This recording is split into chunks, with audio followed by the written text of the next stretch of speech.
Hello guys, good day. So ngayon naman guys, tuturuan ko kayo kung paano gumawa ng bagong playlist sa YouTube. Okay guys, so i-click lang natin itong application natin ng YouTube. Okay, so ma-open na yung ating account ngayon.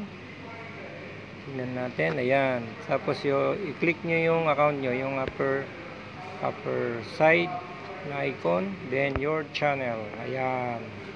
So ngayon guys, tignan natin yung mga video natin. Okay guys, so ganito yung paggawa ng playlist. I-click nyo yung tatlong dot dito. Kunwari yung una natin, how to put thumbnail. O click lang natin yan. Ayan. Tapos lagay nyo tong save to playlist. Okay. So save to playlist. And then, pagkatapos nun guys, lilitaw dyan ngayon yung yan, new playlist yung nasa pinakataas. So click lang na guys, new playlist. Yan.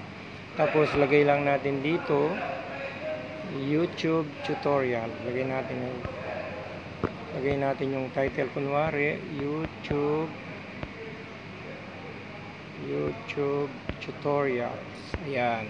Tapos ang gagawin nyo lang guys, pindutin nyo ngayon itong create. Ayan, nandun na siya. Ngayon isave pa natin itong isa guys. Okay. So pag save natin dyan, yun pa rin, save to playlist. So isi-save natin ngayon doon sa kinrate natin, ito YouTube tutorials. Ayan. Tapos done. So ganun lang guys. So titignan nyo ngayon para makita natin na na-save nga siya. Click natin yung playlist. Ito guys yung ginawa natin, YouTube tutorials. So ayan na guys yung dalawang playlist natin. So ganun lang guys yung paggagawa ng bagong playlist sa YouTube. Okay guys, thank you for watching guys. Please like and subscribe. Okay guys, bye bye.